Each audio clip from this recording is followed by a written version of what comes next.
Kita akan mendengarkan beberapa hadis yang akan dibaca berkenaan dengan kitabul ilmi, kitab ilmu, dan kita ambil pengajaran daripada beberapa hadis. Kita minta sahabat saya untuk membaca. Bismillahirrahmanirrahim. Kitab Mukhtasar Sahih Bukhari rahimahullah, nafa'ana bihi bi ilmihi fid darain amin Allahumma amin. Muka surat 34, Kitabul Ilmi bab ke-10. Bab qaulin Nabi sallallahu alaihi wasallam, Allahumma 'allimhul kitab.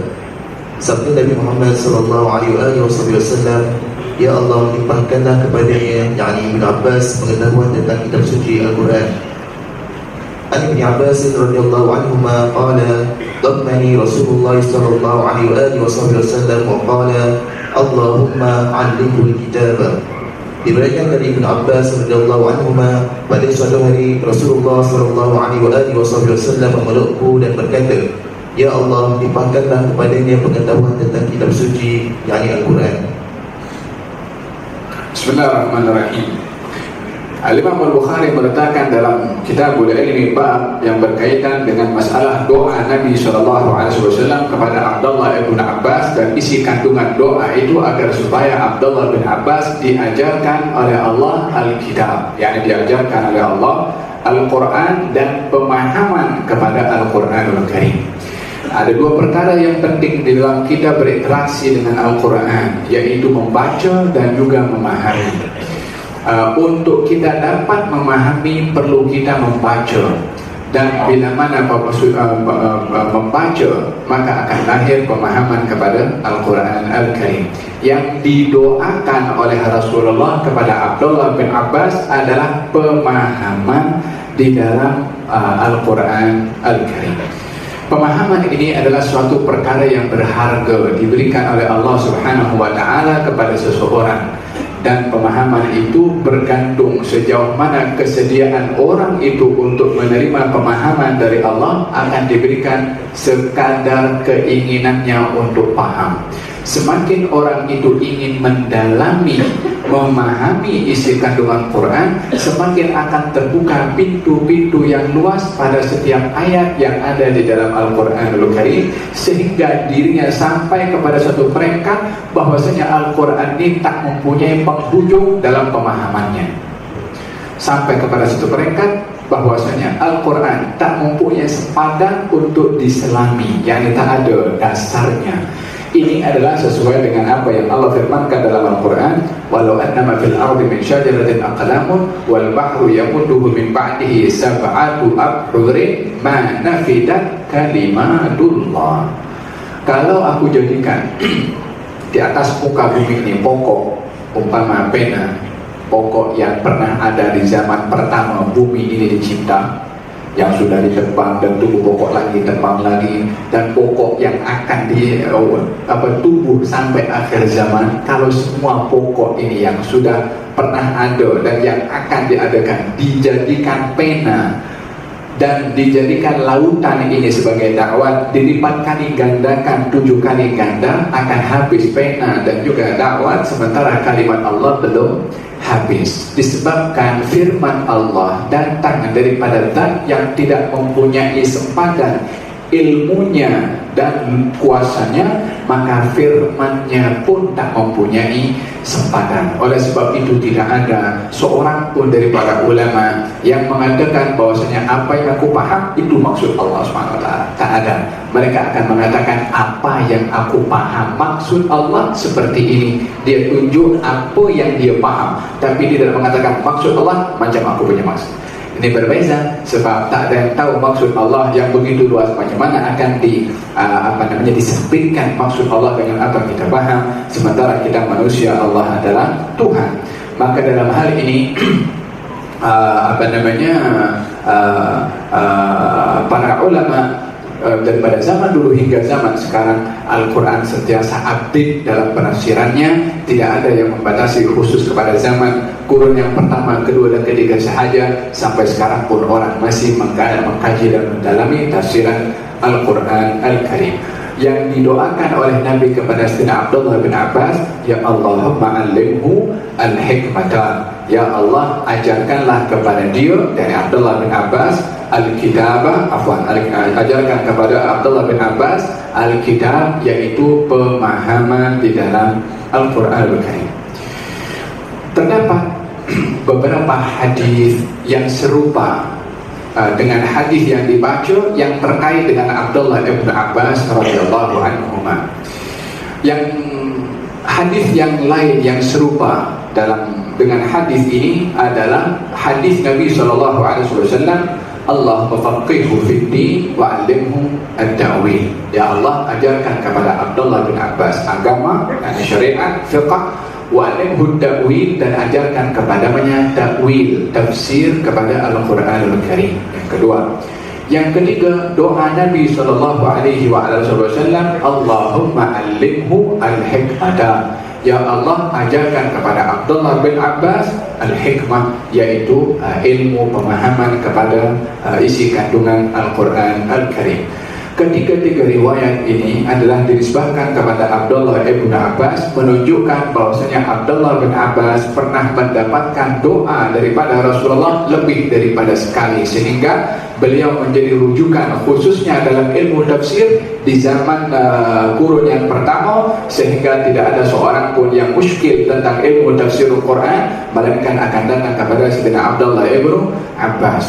Sebelum saya bahaskan makna hadis ini, apa sebab Abdullah bin Abbas mendapatkan doa daripada Nabi SAW? Bahkan dalam hadis ini Abdullah bin Abbas dipeluk. Dalam satu riwayat Nabi yang lain itu dipeluk, dan kepala Abdullah bin Abbas diletakkan di dada Nabi SAW. Baru doakan, Allahumma 'allimhu al-kitab. Ya Allah ajarkan kepadanya Al-Kitab. Kenapa dipeluk oleh Nabi SAW? Beberapa penafsiran disebutkan. Yang pertama, itu daripada muda'abah. Muda'abah maknanya Nabi bergurau kepada Abdullah bin Abbas yang usianya masa itu adalah mumayyiz. Mumayyiz ini belum baligh lagi. Dan Nabi kebiasaannya melayan kepada budak-budak kecil itu dan tidak dianggap budak kecil. Tak ada sikap Nabi macam itu, tapi selalu terkadang mengambil berat pasal kanak-kanak. Satu hari salah seorang adik kepada Anas bin Malik bernama Umair punya burung namanya burung Nughair. Burungnya itu selalu dia bermain dengan burung itu, sehingga satu hari burung Nughair itu mati. Maka Umair, saudara Anas ini, sedih hati. Maka dipanggil oleh Rasulullah, nampak Umair ini sedang sedih hati, dia duduk di situ. Kata baginda Rasulullah, ya Aba Umair. Dipanggilnya bukan Umair, dipanggilnya Aba Umair, yakni diberi julukan, gelaran sebagai apa? Sebagai prihatin Nabi kepada budak kecil yang kesusahan dan sedih hati sebab mempunyai burung yang biasa dia bermain dengannya mati, dihibur. Panggilannya pun dengan gelaran dan julukan untuk menghibur kepada hati kanak-kanak. Maka Nabi memanggil, ya Aba Umair, ma fa'ala Nughair. Ya Umair, apa jadi dengan burung Nughair? Yakni dihibur oleh Nabi SAW. Kata Imam Syafi'i mengatakan, aku kalau berfikir tentang masalah dua kalimat ini, ya Aba Umair ma fa'alan Nughair, aku boleh keluarkan fatwa berbagai macam hukum daripada dua kalimat Nabi SAW. Ya Aba Umair ma fa'alan Nughair, hikmah yang keluar daripada lisan yang merupakan wahyu dari Allah Subhanahu wa ta'ala. Baginda Rasulullah terkadang juga bila mana nampak budak-budak bermain, maka dipanggil oleh Nabi SAW. Kemudian diletakkan macam satu jarak daripada satu tempat. Nabi standby di tempat itu. Ayo kamu berlomba siapa dulu yang sampai kepada aku. Semua pada berlomba. Pasal apa? Kalau sampai kepada Nabi akan didekap oleh Nabi SAW. Itu budak-budak pun bersaing satu dengan yang lain untuk berlomba lari demi untuk mengharapkan dekapan Rasulullah SAW kepada budak-budak kecil pun berkita mengambil berat akan hal mereka. Abdullah bin Abbas salah seorang daripada mereka yang diambil berat oleh baginda Rasulullah SAW.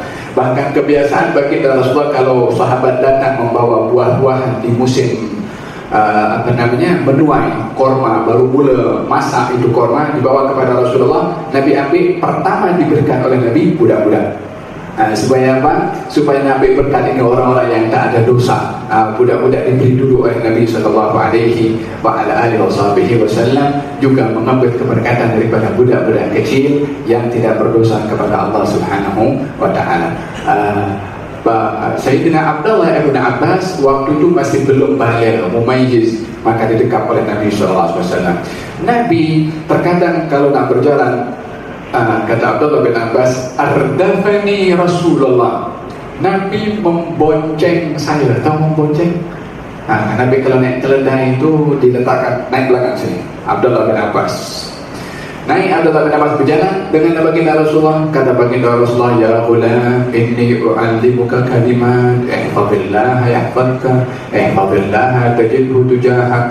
Wahai budak kecil, aku ajarkan kepada kau. Dibonceng dulu sambil berjalan. Yani walaupun dalam keadaan berjalan, kita pun naik kereta juga. Kita lagi canggih sekarang, ada tape di situ, kita boleh CD, ada radio. IKIM pukul 9 subuh malam hari Sabtu ada program Hayatul Rasul. Di situ ada seorang berceramah tentang kehidupan Rasulullah. Ada ustaz yang lain juga. Di dalam perjalanannya pun juga baginda mengambil peluang untuk mengajarkan ilmu. Apa perlunya Nabi membonceng Abdullah bin Abbas? Nabi ada hajat lain. Wa ardafani, yakni Nabi membonceng aku, bermakna Abdullah bin Abbas bukan ikut, Nabi yang ajar kepada Abdullah bin Abbas. Lalu diajarkan, wahai budak kecil, aku ajarkan kepada kau beberapa kalimat. Jaga Allah, Allah jaga kau. Jaga hak Allah, Allah akan kamu akan dapat di Allah di hadapanku. Idza sa'alta fas'alillah, kalau kamu minta kepada Allah. Wa idza sta'anta fasta'in billah, kalau kamu minta pertolongan kepada Allah. Wa'lam anna al-ummata law ijtama'u ala an yanfa'uka bi syai'in lam yanfa'uka illa bi syai'in qad katabahu Allah lak. وأن اجتمعوا على أن يضروك بشيء لم يضروك إلا بشيء قد كتبه الله عليك. رفعت الأقلام وجفت الصحف.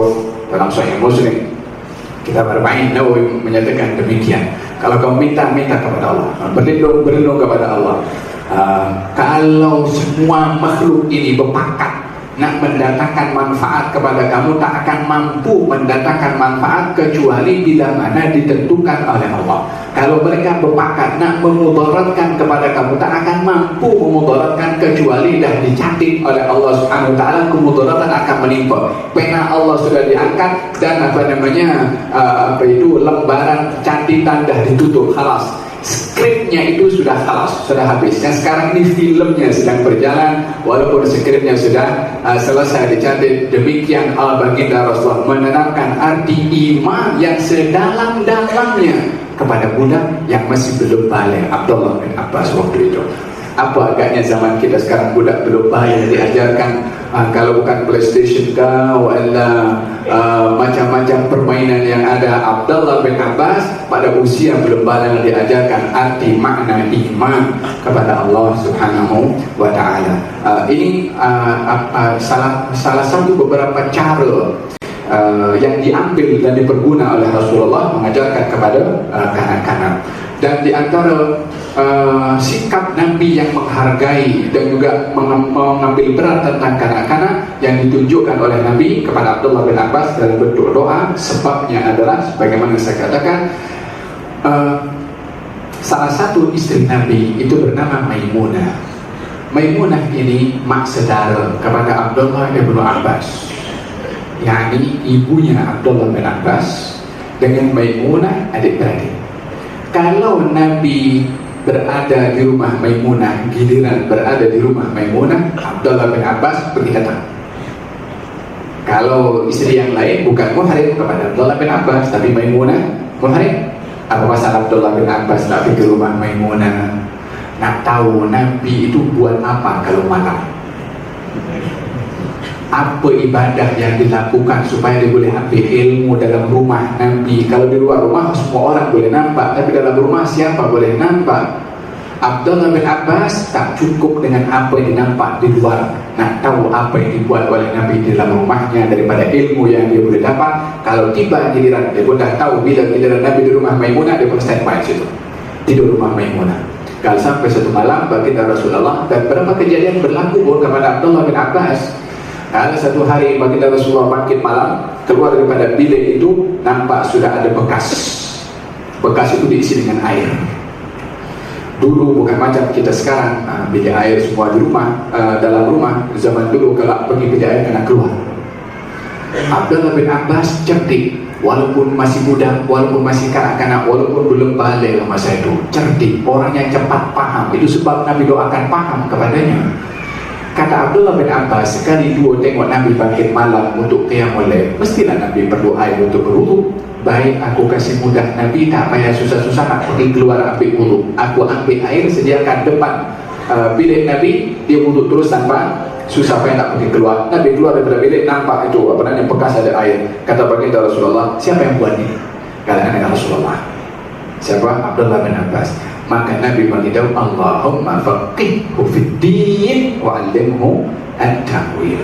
Subhanallah, paham saja, connect dia punya otak itu, nak kasih mudah kepada Rasulullah untuk berwudu, dapat satu hadiah doa yang menyebabkan manfaat bukan hanya kepada beliau dan kepada para sahabat dan umat hingga sekarang ini masih menukil daripada ilmunya Abdullah bin Abbas, sebab doa daripada Nabi Muhammad sallallahu alaihi wasallam didoakan pemahaman oleh baginda Rasulullah sallallahu alaihi wasallam. Satu hari beliau pun salat dengan Nabi. Nabi tengok salat, Abdullah bin Abbas pun salat di belakang Nabi sallallahu alaihi wasallam, berada di sebelah kiri. Sepatutnya orang kalau salat makmum, ini Nabi salat malam, salat apa? Salat tahajud. Maka Abdullah bin Abbas ikut dengan Rasulullah, bermakmumkan Rasulullah.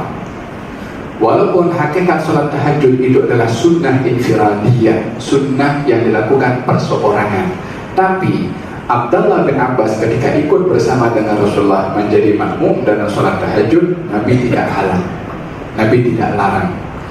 Bermakna tidak menjadi permasalahan salat tahajud dilakukan berjamaah, walaupun dasarnya adalah dilakukan secara bersendirian. Kenapa Abdullah bin Abbas bersolat berjamaah? Nak ambil berkat dengan tuan imam yang istimewa tu, yang bacaannya luar biasa. Nak ambil berkat bermakmumkan dengan Rasulullah sallallahu alaihi wasallam, dan ini yang menjadi harapan kepada para sahabat bila mana salat ingin bermakmumkan kepada Rasulullah, sehingga pada akhir hayat Rasulullah, Bilal ketika disuruh diminta untuk qamat, sementara Nabi sakit berada di dalam, aku tak nak qamat kalau Nabi tak keluar. Dia kata, sebab apa? Tak boleh ada orang berdiri di mihrab sementara Rasulullah masih ada lagi. Kata Bilal, yang pada akhirnya diperintahkan oleh baginda Rasulullah untuk qamat, yang Bilal pun pada akhirnya qamat, dan yang menjadi imam siapa? Sayyidina Abu Bakar Siddiq radhiyallahu anhu setelah diminta oleh Nabi Muhammad sallallahu alaihi wasallam. Maka Abu Bakar jadi imam, Abu Bakar jadi imam, sudah mula takbir, makmum pun takbir semua. Nabi nampak agak sihat, fresh sikit badannya. Maka minta tolong kepada Sayyidina Ali dan juga Abbas bin Abdul Muttalib, didokong oleh Abbas dan juga Sayyidina Ali, dibawa pergi ke saf. Keluar daripada bilik Rasulullah, sahabat boleh nampak, sebab itu saf kaum muslimin. Kalau kita pergi ke Masjid Nabawi, salat menghadap kiblat, itu kubur Rasulullah, itu adalah bilik Rasulullah. Daripada situ juga Nabi akan keluar, sehingga Sayyidina Abu Bakar tak boleh nampak sebab berada di hadapan pintu bilik Rasulullah, berada di belakang mihrab. Yang boleh nampak siapa?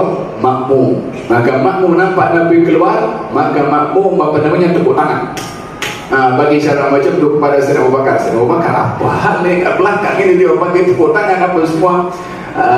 Maka pada akhirnya baginda Rasulullah sallallahu alaihi wasallam yang maju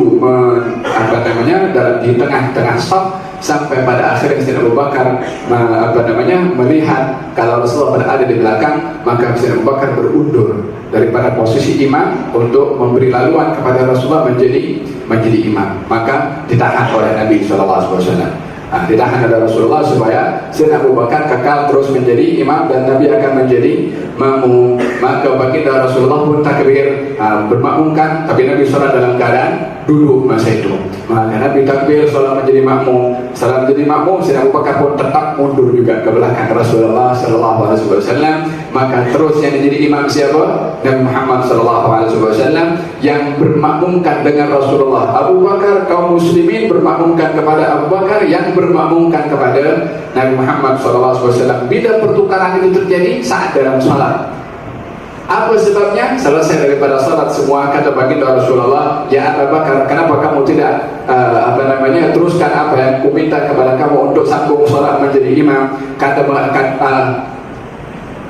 Kata Sayyidina Abu Bakar mengatakan, mana boleh anakku Kuhafah boleh menjadi imam di hadapan Rasulullah? Tak boleh, tak layak, tak ada kelayakan nak jadi imam di hadapan engkau. Aku bantah balik di belakang Nabi SAW, melihat ketidaklayakan untuk menjadi imam kepada Nabi Muhammad SAW. Dan juga nak ambil berkat, bermakmumkan kepada Rasulullah SAW. Ini sikap mereka para sahabat. Bukan dikatakan, kau tak dengar, tak ikut Nabi ke? Tak ikut cakap Nabi ke? Ini justru muntahal ittiba, hakikat dari punya ikut dan sayangnya kepada Nabi, walaupun disuruh tapi melihat dirinya tak layak untuk menjadi imam di hadapan Nabi Muhammad SAW.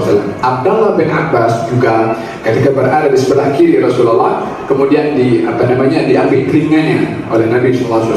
Entah begini ke atau macam ni ke, al-muhim diambil telinga aku, kata Abdullah bin Abbas, dialih oleh Nabi di sebelah kanan. Maka selesai daripada salat, di sebelah kiri, yakni berhampiran dengan Nabi, Abdullah bin Abbas mundur ke belakang. Kalau tadi sebelah kiri masih boleh pegang dia punya telinga, kalau sebelah kanan mungkin dekat, dia pergi jauh ke belakang situ. Kalau selesai salam, kata baginda Rasulullah, aku letak engkau di tepi aku sini, apa pasal kau mundur ke belakang? Katanya, ya Rasulullah, mana boleh aku bersama berdekatan dengan kamu sementara engkau adalah siapa engkau dan siapa aku, tak layak untuk berada berhampiran dengan Rasulullah SAW. Pun pada akhirnya didoakan oleh Nabi SAW. Nabi tidak mengatakan, kamu tidak ikut dengan apa aku suruh ke? Perintah aku tak dengar ke? Siapa yang tahu tentang cara ikut Rasulullah selain daripada sahabat Nabi Muhammad SAW? Tapi adab yang ada kepada mereka terhadap Rasulullah, tidak ada siapapun yang mempunyai adab kepada Rasulullah seperti para sahabat yang beradab kepada Nabi Muhammad SAW. Terkadang apa yang disuruh oleh Rasulullah, yang itu adalah merupakan satu perintah yang mesti ditaati, melihat ketidaklayakan dirinya itu sehingga berundur. Melihat ini, pandangan ini dihargai oleh Nabi SAW. Buktinya, Sayyidina Abu Bakar tidak dimarah oleh Rasulullah. Abdullah bin Abbas ketika berundur ke belakang setelah diletakkan tepi oleh Rasulullah, ketika melihat dirinya tak layak, karena apa? Nak menyanjung kepada Nabi SAW. Kata baginda Rasulullah, didoakan itu Abdullah bin Abbas oleh baginda Rasulullah disebabkan adab kepada Nabi Muhammad SAW. Kejadian-kejadian seperti ini antara Abdullah bin Abbas dengan Rasulullah beberapa kali terjadi, sehingga doa Nabi pun juga berkali-kali kepada Abdullah bin Abbas. Terkadang Allahumma alimhu al-hikmata, Allahumma alimhu al-kitabah, Allahumma faqihhu fid din wa alimhu at-ta'wil. Ini adalah apa yang terjadi kepada Abdullah bin Abbas. Makna yang kedua, kenapa Nabi memeluk kepada Abdullah bin Abbas dan diletakkan di dadanya, isyarat bahwasanya di dada itulah letak daripada ilmu. Diletakkan di dada Nabi SAW. Sebab apa? Dada itu adalah merupakan letak kepada ilmu.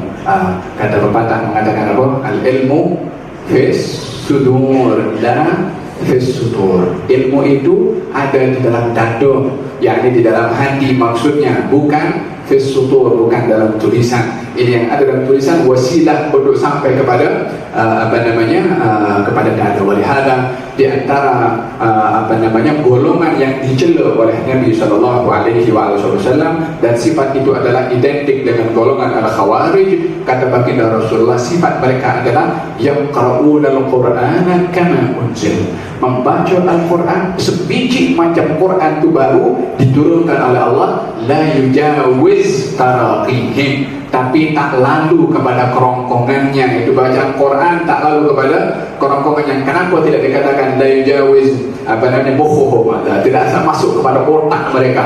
Nabi berkata tidak sampai kepada kerongkongan mereka. Sebab apa ilmu yang dibaca dan juga dibaca dan juga dilafazkan mesti masuknya kepada sumber letak ilmu adalah dadu ini. Maka digambarkan oleh Rasulullah tak lalu kepada kerongkongannya, karena dalam inilah yang merupakan letak kepada ilmu. Sayyidina Ali bin Abi Thalib mengatakan inna hahuna la'uluman jamma, dalam dadu ini adalah banyak ilmu, aku nak cari tempat untuk disampaikan. Wahab kata sahabat Nabi Muhammad SAW, kata Sayyidina Abu Hurairah mengatakan al-ilmu ilman, ilmu itu ada dua, ilmu fil lisan, ilmu yang ada di mulut, semua orang itu boleh berkongsi sama, wa ilmu fil janan, dan ilmu yang di dalam hati, wa dzalika ilmun nafi', itu ilmu yang bermanfaat. Di mana?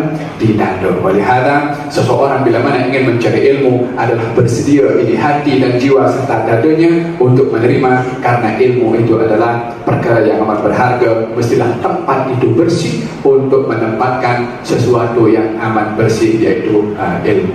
Intan permata kalau kita punya, kita nak letak di mana di rumah kita? Tak mungkin letak di dapur, tak mungkin meletakkan bilik air juga. Di mana yang kita letak? Di tempatnya. Kadang-kadang dalam lemari pun juga tempatnya pun khusus, ya kan? Kadang-kadang dalam kaca. Sebab apa? Berharganya itu permata. Ini dalam nilai keduniaan. Sama juga ilmu adalah lebih berharga. Hendaklah hati ini bersedia untuk menerima ilmu. Maka baginda Rasulullah mendoakan kepada Abdullah bin Abbas pemahaman, yang pemahaman itu adalah letaknya di dalam hati. Gerak.